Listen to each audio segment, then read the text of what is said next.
the last voice in the room. The chandeliers at the pinnacle didn't just light the room. They made a statement. 42 floors above the Chicago River, 600 hand-blown glass pendants caught the amber of late evening and held it the way expensive things hold everything, completely, without apology. The tables below were dressed in starched ivory linen. The floor was pale Carrara marble. The air carried the low murmur of people who had arrived at a stage in life where they felt no urgency to speak loudly. Chris Hemsworth had been sitting alone at a corner table for 20 minutes before anyone in the room remembered he was there. He preferred it that way. He was in Chicago for a reason that would not appear in any entertainment column.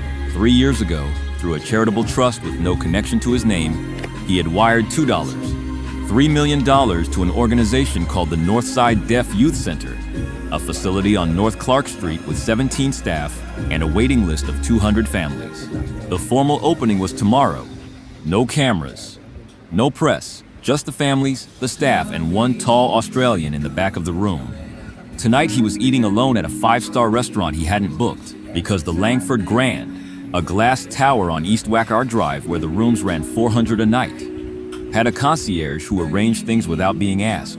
He was wearing jeans that had been through better years, a white linen shirt, sleeves rolled to the forearm. The maitre had given him a calculating look at the door. Chris had smiled at him, easy and unhurried, giving him nothing to work with. The man made the pragmatic choice to let him in. He ordered a Barolo. He set his phone face down. He watched the room. He did this the way most people don't notice, with complete stillness. Not performed stillness. The actual kind. The kind that comes from a childhood partly spent near Bullman in the Northern Territory, where the first lesson the country teaches you is, before you move, look.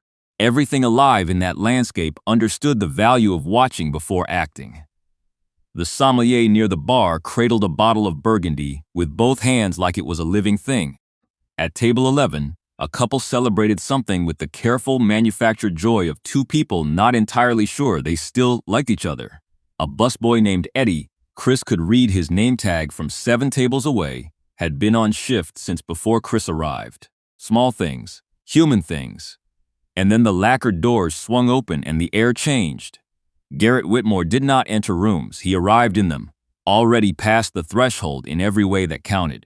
Early 40s, dark-haired, wearing a bespoke charcoal suit that had been constructed rather than merely tailored. His jaw was sharp and set. Behind him came Preston Calloway, his cousin and COO of Whitmore Capital, half a step back in the way men adopt when they want to appear deferent while being anything but. Preston was softer in the face, handsome in the practiced, forgiving way of someone who has learned that warmth is a useful tool. They were followed by an attendant pushing a slim, lightweight wheelchair. Chris set down his wine glass. In the chair sat a woman who made the rest of the room feel slightly less significant. Late 60s, silver-white hair drawn into a soft chignon. A midnight blue evening suit of such understated elegance it seemed to generate its own authority. A single strand of cultured pearls at the throat. Her face was composed with the discipline that accumulates over decades, not years. But it was her eyes, pale, silvery gray, that Chris kept returning to. They moved across the room with a quality he recognized instantly. The alertness of a lip reader. Not the drift of polite social attention, deliberate, calibrated. Gathering information from a world that communicated differently than she did. She noticed the glass pendants above. She noticed the spacing of the tables. She noticed Eddie the busboy on hour 11 of his shift. And she noticed when a small stack of dessert plates shifted dangerously and he caught it one-handed without breaking stride. A small private approval moved across her face and was gone in half a second. Chris had spent 6 months working closely with Dr. Cassandra Merritt, director of the Northside Deaf Youth Center. He had sat across from Cassie at planning meetings twice a week for half a year, learning to watch the particular reorientation of a lip reader, the way attention anchors itself differently when sound doesn't carry the load. He had, over those months, also learned a significant amount of American Sign Language, because Cassie had taught him that respect, in her world, started with meeting people in their own language. The woman in the midnight blue suit was deaf. He knew it with the certainty of someone who had learned to recognize it. What he did not yet know was how completely she was being erased. Nora Sullivan was 27, 3 years at the pinnacle, and had the composure of someone who had learned to weather difficult tables without letting it show. She was assigned to the Whitmore party. Chris watched her approach. "Good evening. May I start with?" "We'll have the tasting menu," Garrett said before she finished. "My mother's dietary file is on record with the kitchen. Confirmed before the first course. And we'll need the Barolo 2014 decanted." Nora turned slightly toward the woman in the wheelchair, the instinctive gesture of a person addressing a table of 3. "Don't." Garrett's voice was not raised. It landed with the flat finality of a door closing. "Any questions, any needs, you address them to me." The silence that followed was brief and very uncomfortable. "Of course, Mr. Whitmore." Nora's voice was controlled. She did not look at the woman in the blue suit again. She passed within arm's reach of Chris on her route to the service corridor. He did not flag her down, he simply looked up. She hesitated, just barely. "The woman in the wheelchair," Chris said quietly. "Is she all right?" A careful pause, the pause of someone calculating risk. "She's with the Whitmore family. We don't address her directly. Standing instruction. It's been that way every time they dine here." She glanced once toward the table. "I shouldn't be." "You haven't said anything," Chris said. "Thank you, Nora." She walked away, and what she had just confirmed in 18 words would be enough to start something neither of them could stop. He watched the table. He watched the way she tracked the rapid exchange between Garrett and Preston, her eyes moving with the precise, deliberate focus of a lip reader, working fast dialogue that kept shifting direction, faces turning, hands lifting to obscure mouths. She was catching maybe a third of it, maybe less. She was surrounded by men deciding her future, and she was locked out of every word. At one point, Preston leaned toward Garrett and murmured something. Something about a board meeting. A Dr. Harmon. An assessment. The words didn't carry. But what did carry, clearly, unmistakably, was the expression on Constance Whitmore's face when she stopped trying to lip read and simply looked at the centerpiece. A single white orchid in a low crystal vase. She looked at it with the particular exhaustion of someone who has been pretending not to understand for so long that the pretending itself has become its own kind of weight. Chris recognized that expression. He had seen it on his grandmother's face in the last years of her life, when family members would discuss her situation over her head at Sunday dinners, talking about her with the kindly, devastating obliviousness of people who hadn't noticed she was still in the room. He set down his glass. He was not going to finish his dinner. The moment happened without a decision attached to it. Between the second and third course, Constance Whitmore's gaze drifted and landed on Chris. He did not look away. Most people would have. Most people, caught watching a stranger, fold, a sudden interest in their phone, a fascination with the breadbasket. Chris held the look the way he held most things, steadily, with no particular urgency to fill the space. Constance's eyes narrowed. Not suspicion. Something more deliberate than suspicion. Assessment. Garrett and Preston were deep in a low argument about voting thresholds and foundation bylaws. Neither was looking at her. Chris's right hand, resting at the table's edge where the tablecloth fell, moved, slow, deliberate, small enough that no one adjacent saw anything. His right hand shaped an A thumb extended and brushed lightly down along his chin in American Sign Language. "Are you okay?" The dining room continued. The sommelier rotated a bottle. Eddie cleared table 9. 600 glass pendants held the light. At the Whitmore table, Constance Whitmore went very still, and then her left hand, which had been lying perfectly, tragically still in her lap, moved, 2 fingers extended, a small, precise, contained gesture hidden by the fold of the tablecloth. "No." Her eyes flicked to Garrett, back to Chris. Her right hand shaped a slow, contained motion. Trapped, Chris breathed through his nose. Once. He signed back, one hand low and level. "I see you." And that was the moment Preston Calloway turned to reach for his wine glass, and his gaze, sweeping the room with the territorial reflex of a man always checking his perimeter, stopped on Chris's hand. Preston did not react, not visibly, but Chris watched the calculation happen behind the practiced smile. Then Preston leaned into Garrett and said something quietly into the side of his ear. Garrett's head came up like a man who had heard a warning signal. His eyes found Chris across the room. Arctic blue, unblinking. Chris looked back at him, unhurried, and lifted his wine glass. It was Garrett who looked away first, but what happened next, no one in that room expected. He was reviewing the check when Garrett Whitmore materialized at his table. I don't know who you are, Garrett said. His voice was not loud. It didn't need to be. But what you did to my mother, if you do it again, I'll have you removed from this building. Chris placed his credit card on the linen. He did not hurry. I wasn't gesturing toward your mother, he said. I was gesturing with her. Garrett went still. She doesn't, he started. Sign? Chris said. The word landed differently than Garrett expected. Chris saw it, the small, involuntary recalibration in the man's face. Something had been touched that was softer than anger. She hasn't, Garrett said carefully. Not in years. She did tonight, Chris said. She told me she was trapped. The silence between them held the weight of a question neither of them moved to answer. Garrett turned and walked back to his table without another word. And at that table, something had broken open. Constance Whitmore was sitting straight, straighter than she had been all evening. Her hands were at the edge of the table, and for the first time they were not still.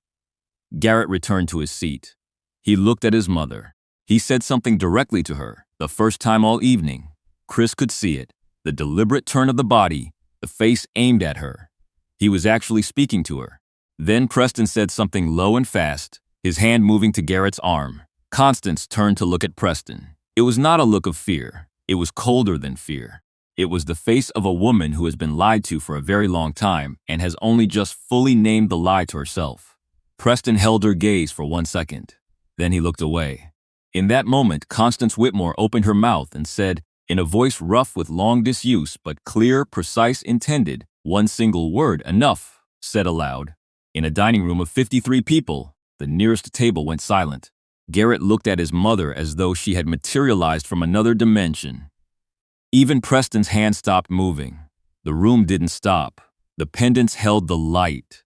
But at the Whitmore table, something that had been sealed for years had cracked open in the space of a single syllable, and what came out of it would take 6 more days to finish arriving.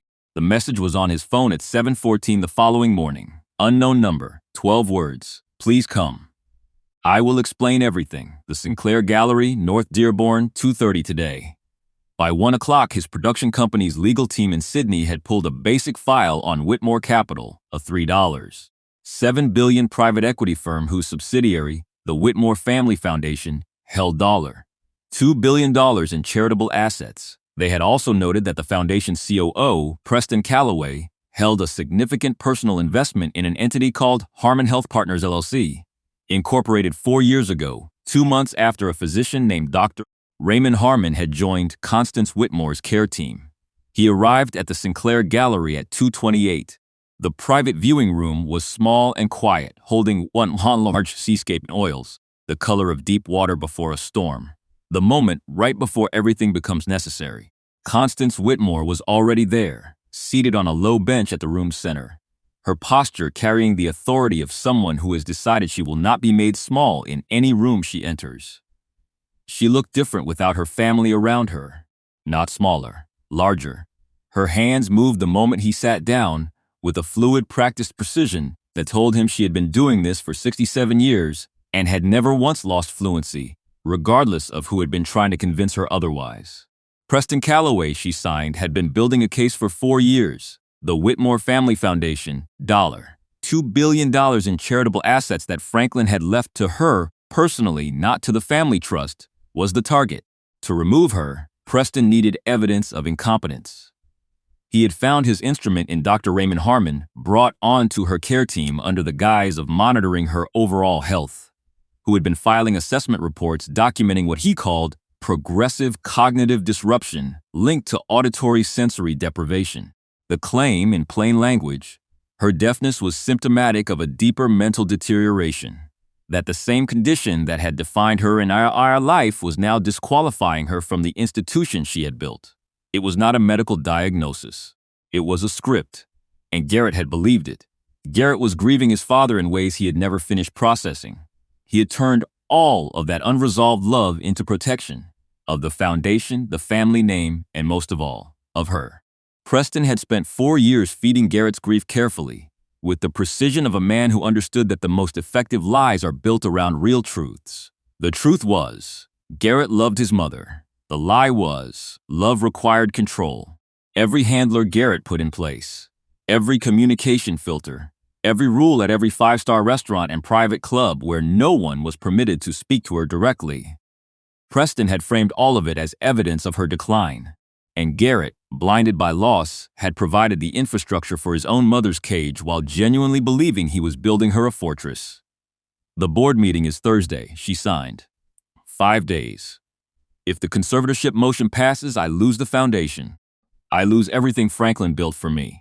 Chris signed. What does Garrett believe he's doing? She was quiet for a moment. Then, he thinks he's protecting me. He always thinks he's protecting me.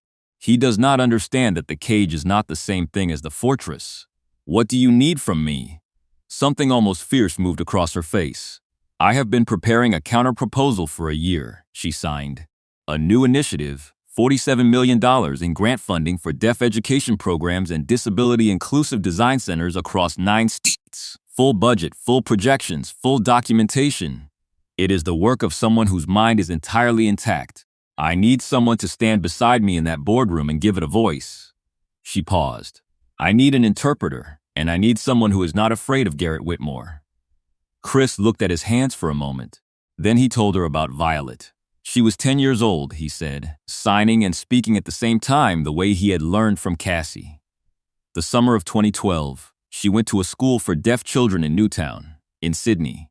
A director I was working with ran a drama program there and needed someone to fill in for 3 weeks. First week, I spent most of it nodding at things I didn't understand. Second week, Violet, enormous dark eyes, the kind of certainty that only 10-year-olds and very old men carry, decided I needed to learn thunder. She signed it with both hands, full body, like the entire sky was her stage. Something reorganized in my chest that I couldn't name and never put back. I kept a small notebook, wrote down every sign she taught me: lightning, revolution, enough, tide, belong. I still have it in a drawer at home. He stopped. I went back twice more over the following years, and then I just kept going. Constance watched him. Something older and more private than a smile moved across her face. Then, you signed thunder correctly last night. I had a good teacher, he said. Their time was nearly gone. She pressed a slip of paper into his hand as she turned her chair toward the door. James's number, in precise cursive. One last sign, quickly. Why are you doing this? He thought about his grandmother. About Cassie. About Violet. He thought about every room he had sat in where someone was speaking without being received. Because, he signed back, some rooms only sound empty. The person in them has just been speaking in a language no one bothered to learn. That evening, Chris made 4 calls. The first was to Dr. Cassandra Merritt. He explained the situation without names. She said, fabricated competency assessment targeting a deaf individual. That's a pattern I've seen. I know an independent neuropsychologist in Indianapolis, Dr. Sandra Okafor, who can submit a counter-assessment with legal standing. She doesn't lose. Send me what you have. The second was to his legal team in Sydney. Illinois nonprofit governance, conservatorship proceedings, conflict of interest provisions. A senior attorney in Chicago by Wednesday morning. The third was to James. He answered on the second ring. She told me about you. James said, warmth in his voice, the warmth of someone who has watched a person they love go unseen for years. What do you need? He needed the drive. Constance had spent a year assembling her counter case. A flash drive containing every anomaly in Dr. Harmon's reports, every board meeting she had been excluded from, every decision made in her name without her knowledge. It lived in the false bottom of a rosewood desk in her private study. Garrett had not found it because he had never thought to look. He had never believed his mother capable of this level of quiet strategy. James had the drive at Chris's hotel by 10:30, tucked inside a copy of the Chicago Tribune. Chris stayed up until 3 a.m. reading. Dr. Raymond Harmon's clinic had received $415,000 in consulting fees over 38 months from an entity called Harmon Health Partners, LLC, majority owned by Preston Calloway through a Delaware holding structure. Traceable. Confirmed by Chris's legal team the following afternoon. More than that, Dr. Harmon's final assessment report, set for presentation to the board Thursday, existed in a prior draft with metadata timestamped 8 weeks before the examination it supposedly documented. The diagnosis had been written before the examination. The examination had been performed to match the diagnosis, not to produce it. Preston had not just bribed a doctor. He had scripted an outcome and staged the process as theater. but the drive contained more than wire transfers and metadata. Constance had been thorough in the way of someone who knows they may only get one chance to tell the truth, so every word of it has to count. Margaret Holloway had served as the Foundation's grants director for 11 years. In April of the previous year, Preston had characterized her exit as a voluntary transition. Her separation agreement, signed under duress, containing a non-disparagement clause, was in the drive, along with a handwritten note in Constance's cursive. Margaret raised concerns about the conservatorship plan to Preston directly. She was removed 40 days later. A trustee named Frank Delgado had attended the August 14th session, where the conservatorship motion was first informally floated, a session Constance had not been told was happening. His own notes documented that he had asked where she was. Preston had said she was resting. Delgado had written down the date, the time, his own unease, and had said nothing further for 11 months. And then there was James. James had written one page in block letters, the ink slightly pressed, the handwriting of a man resolving something that had been sitting too long. He had known something was wrong for over 2 years. He had said nothing because he had a mortgage and 2 daughters in college and had told himself it wasn't his place. He was saying it now because Mrs. Whitmore had asked him to, and because the silence had gotten too heavy to carry alone. The 4th call that night was to Nora Sullivan. She answered on the 3rd ring, cautious. He explained what he needed. She called back in 2 minutes. "I'll write it down," she said. I heard what I was told, the exact date those standing instructions were issued to our staff. All of it. A pause. I've wanted to for a long time. By Wednesday morning, the picture was complete. And it was worse than Chris had imagined. Chris texted Garrett Whitmore's personal line at 8 a.m. Wednesday. One sentence. "I have something you need to see before Thursday. Whitmore Tower Lobby Coffee Bar, 9 a.m. Garrett kept him waiting 41 minutes. When he arrived, he looked like a man who had spent the night deciding how to be angry. He sat down, crossed his arms, and said, "You have 5 minutes." Chris placed a manila folder on the table between them. Did not open it. Dr. Harmon's final assessment report was created 8 weeks before he examined your mother, Chris said, confirmed by 2 forensic technicians. The entity funding his income for the past 38 months, Harmon Health Partners LLC, is controlled by Preston Calloway through a Delaware holding structure. I have the incorporation filings, the wire transfers, and the conflict of interest disclosures that should have been filed with your foundation board under your own policy. He paused. They were never filed. Garrett did not move. The word lying assembled in his mouth and dissolved before it arrived. He looked at the folder. He pressed one hand flat against it, not opening it, just resting on it. "He came to me after my father died," Garrett said finally, quietly. "He said he was worried about her, that the deafness isolated her, that it would only get harder to protect her if we waited." "He told you what you were already afraid of," Chris said. "He didn't manufacture the fear." He pointed it at her. Garrett's jaw tightened. "She has been preparing a counter-proposal for the foundation for a year," Chris said. 43 pages. Full financial projections, 7-year program model, outside reviewers. It is the work of someone whose mind is completely intact. He set a second folder beside the first. "And this is the documentation on Preston. Statements from Margaret Holloway, Frank Delgado, James, and a server at the Pinnacle who was given written instructions about your mother's communication restrictions. It goes back further than you think. It was always about the foundation."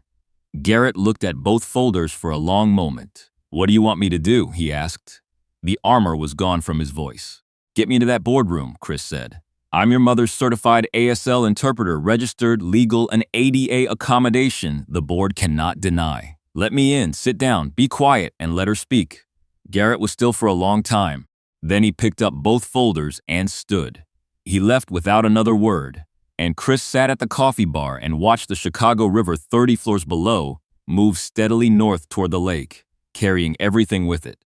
The Whitmore Capitol boardroom occupied the 44th floor of Whitmore Tower, black granite table 40 feet long, 20 chairs filled by the time Chris and Constance arrived, foundation trustees, portfolio partners, 3 attorneys.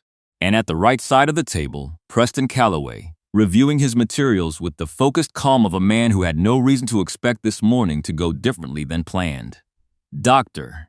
Raymond Harmon sat against the wall to Preston's left. a prepared statement folded in his hands. He looked like a man who had done this before and slept badly since.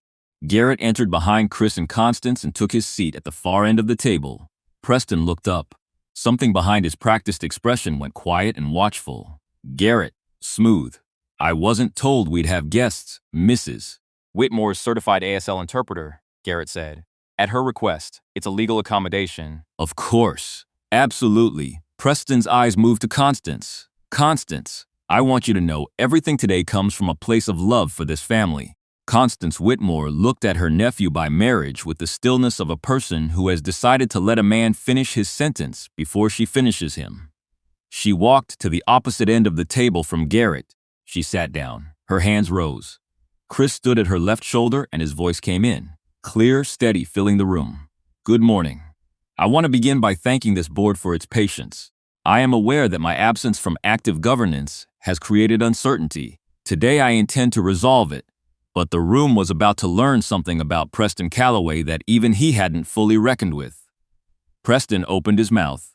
Constance signed before he could speak, and Chris's voice followed without pause. I have a presentation. I will give it completely. Then I will address the assessment. Then I will take questions. If anyone wishes to move to procedure before I finish, you are, of course, welcome to try.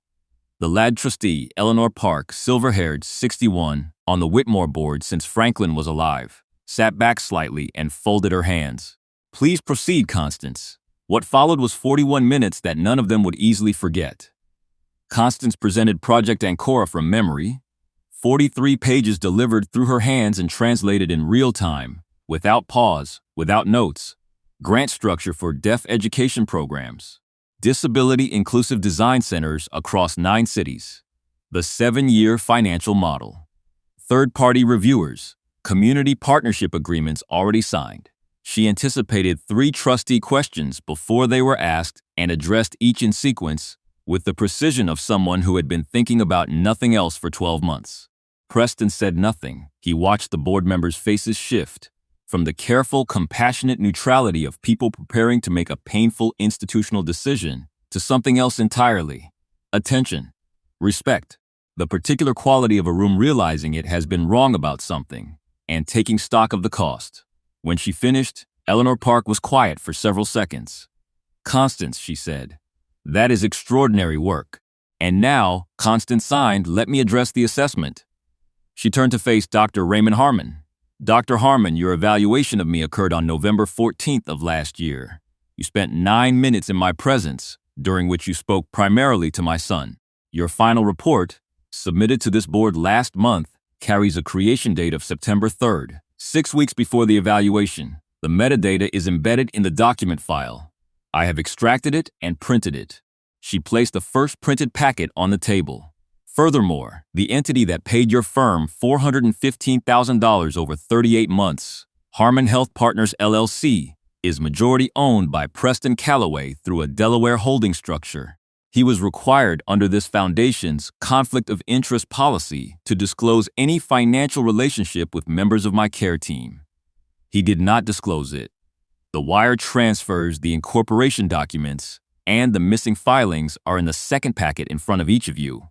She placed the second packet on the table, and in the third packet, you will find signed statements from Margaret Holloway, who served this foundation for 11 years before being removed 40 days after raising concerns to Mr. Calloway, from Trustee Frank Delgado, documenting the August 14th session at which a conservatorship motion was discussed without my knowledge or presence.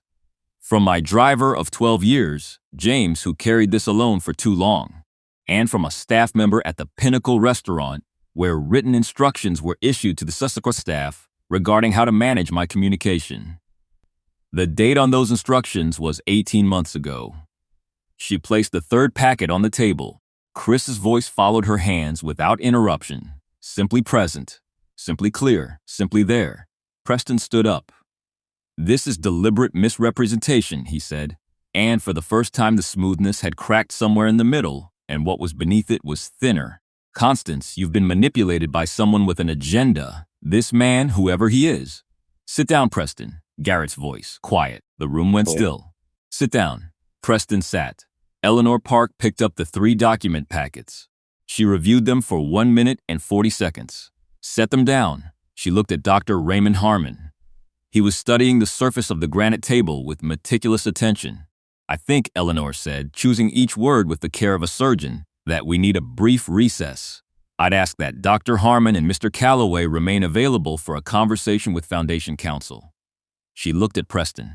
Our counsel, not yours. The recess lasted 53 minutes. What was documented afterward became public record in 3 separate proceedings. Preston Calloway resigned from all positions at Whitmore Capital and the Whitmore Family Foundation effective immediately, under terms that included personal repayment of $4, $3 million in improperly received proceeds, a formal referral to the Illinois Attorney General's office on 4 counts of fraud and breach of fiduciary duty, and a referral to the SEC's Enforcement Division on related party transaction violations. Dr. Raymond Harmon surrendered his medical license to the Illinois Department of Financial and Professional Regulation 16 days later by consent agreement. Margaret Holloway was reinstated as Grant's director with full back pay covering the 14 months since her departure. She came back on a Monday morning, sat down at her old desk, and got to work. The Chicago Tribune ran a feature 22 days after the board meeting under the headline, "How a billion-dollar charity was nearly stolen and the founder who stopped it." It did not mention Chris. That was how he preferred it. Preston Calloway, in a brief conversation with Garrett in the parking structure that afternoon, said, "I told myself I was protecting the family's assets. I told myself she wasn't capable. I told myself 100 things." A pause, the kind that happens when a man has run out of arguments. "I think I knew from the beginning what I was actually doing. I just needed enough reasons not to look at it directly. I needed her to be what I told everyone she was. Because if she wasn't, then nothing justified any of it." Garrett said, "You were protecting yourself. That was always the only thing you were protecting." Preston had no answer. He got into his black British luxury sedan and drove away, and the parking structure fell quiet. And that was the last conversation they had for a very long time. 3 weeks later, Chris sat in the back row of a ballroom on the 31st floor of Whitmore Tower, in his white linen shirt and his old bsts at the formal launch of Project Ancora. 220 people filled the room. Trustees, educators, advocates, and families from deaf and disability communities across 9 states. At the front, on a low stage, Constance Whitmore stood. She had walked in, no wheelchair. The quiet, collective intake of breath from the room, from people who had seen her only in the chair, who had been told for years that she needed it, was barely audible. But Chris heard it. She signed to the room, and a certified interpreter gave her words voice, and they moved through the space the way sound moves through water. Full, resonant, reaching everything. She spoke about Franklin, about the institution that was supposed to be his legacy and had spent 4 years becoming her prison. She spoke about one evening at a 5-star restaurant 42 floors above the Chicago River when a stranger with large hands and jeans that had seen better days had made a small gesture across a room, the kind of gesture that requires nothing except the willingness to look at a person as though they are, plainly and simply, a person speaking. She signed, "He did not rescue me. I want that to be clear. I had been building this for 18 months before he sat down at that table. But he was the first person in 4 years who looked at me and saw someone speaking, not a liability to be managed, not a situation to contain. Someone speaking. That made it possible to finish what I had already started." Chris looked at his hands. He thought about Violet, the 10-year-old from Newtown, who had taught him thunder with the unguarded joy of someone who had never learned to be ashamed of how she moved through the world. He thought about Cassie Merritt, who had said to him once at the end of a long planning meeting, "The hardest part of being in a silent world is not that people can't hear you. It's that they stop looking." He thought about Garrett Whitmore, standing at the side of the stage, watching his mother address 220 people. His face held the expression of a man who had discovered, too late and then just in time, the difference between protection and erasure, between love and control. He thought about James, who had written 1 page in block letters and called it the heaviest thing he had ever put down. Garrett had texted 4 days after the board meeting, 3 words, "Thank you. I'm sorry." Chris had replied, "Tell her that. Not me." There is a kind of silence the world teaches us to be afraid of. The silence of someone who isn't filling the room with sounds we've been trained to treat as proof of presence. We rush to fill it with our words, our decisions, our well-meaning noise. We forget that the silence was never empty. We forget that someone was speaking in it all along. Constance Whitmore had been speaking for 67 years, in a language that the people closest to her had decided, one careful, catastrophic decision at a time, they didn't need to learn. It took one person 7 tables away, in a room that cost $200 a plate, to put down his fork, look up, and listen. Not because he was her hero, because he knew what it felt like to be in a room with no one receiving what you were sending. And he knew what it felt like to be the one who failed to look. Stop filling the silence of the people around you with your own noise. Stop managing the communication of the person in front of you because it's easier than learning their language. The person you've decided needs protecting from the world might have the clearest view of it. Constance Whitmore didn't need a rescue. She needed one person to look up and see her speaking and stay in their seat long enough to hear what she was saying. What she was saying changed everything. If this story reached you, if you've ever felt invisible in a room full of people who were trying to help, or if you've known what it means to love someone in a way that became a cage, share it with someone who needs to hear it today. Drop a comment below. Has there been a moment when someone truly saw you, or a moment when you realized you had stopped seeing someone right in front of you? We read every comment in this community, and your stories matter. If this is your first time here, subscribe and stay with us. More stories are coming about the people the world walks past and the ones who stop. We'll see you in the next one. This is a fictional dramatized story created for educational and inspirational purposes. All supporting characters, businesses, events, and specific details are entirely fictional. Chris Hemsworth is portrayed as a public figure in a fictionalized scenario.